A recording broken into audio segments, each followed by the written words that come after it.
mankind, male, female being one, we're created in the image of our Creator. And within every human being is the innate ability to know right from wrong, from good from evil. And it was not because of eating from the tree. Do you know that before they ate in Genesis, I know that this audience all knows that we're talking about Adam and Eve and eating from the tree of the knowledge of good and evil, which they weren't supposed to. But before that, they knew the difference because they were created in the image of their Creator. They knew they were blessed, peaceful, nothing missing, nothing broken. Mankind had spent many years, and we don't know how long. In Genesis, talks about the 7-day week, made man, then he rested. But I believe that they were created outside of time. I believe they were given a place in time to fulfill the wishes of God, to co-create with him, a place that they together would have a beautiful place to live. Together, man, God, not separated. And we know that he put man in a place called Eden, and that time that they placed them in was on earth.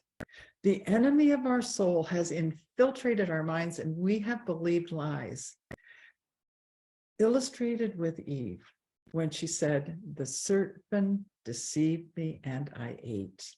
We have been buying into a deception since that time. I'm glad, I think it was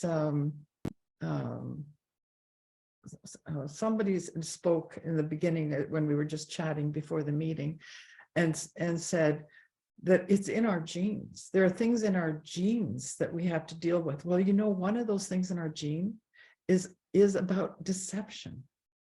It's been in there, and we've been buying into deception for a long time. A number of people are teaching right now on the restoration of all things, and I'm in a personal study on that as well. And I can totally agree that Father is looking for us to come into a place of walking with him, with naked and unashamed, in a paradise that was created for us without any separation. And what we're learning in this day is that our beautiful, magnificently created persons, our own Trinity, our spirit, soul, and body, throughout the centuries have had many program changes that have lodged in our unconscious being and subconsciousness. Some of these things that we are still battling is encoded in us. Some of it keeps women still bound to what religion has created, as they call the original sin. But you know what?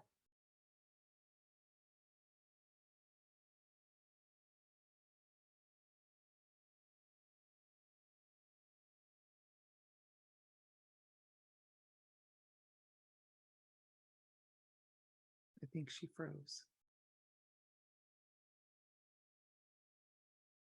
Helen, can you hear me? Hold on just a second.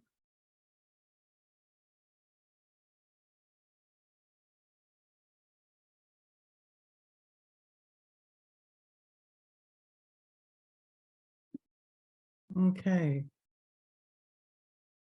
Yeah, I guess I was talking about the restoration of all things. I think somewhere in. Are you there? Wow. Are you there, Kim? Uh-huh. I can hear you barely. Okay. All right. Anyway, I was talking about the things that were encoded in us, and I, you know what, I don't want anyone to feel like I'm a feminist and I'm trying to make some kind of point in that kind of heart, because it isn't at all. What I want to do is I want to take a look at where it all started, right? That how we were so wonderfully and beautifully made, but some of the things that happened at that time are still encoded in us. And I thought, well, let's take a look, like, why the confusion? Why the confusion? And this is why I wanted to say, this isn't against anything, but I want to give you a little bit of history, a little bit of a lay of the land of how much has been encoded in us that we really are coming out of into the place that we're in today, to be completely free. Because since the time the word was taken out of common man's hands, is the words they use, we went through a dark age, didn't we?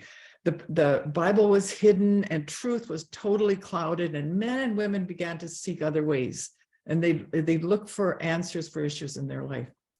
And when people didn't have the Bible for themselves, they began to listen to men who set themselves up as authorities. For example, the early church fathers, centuries ago,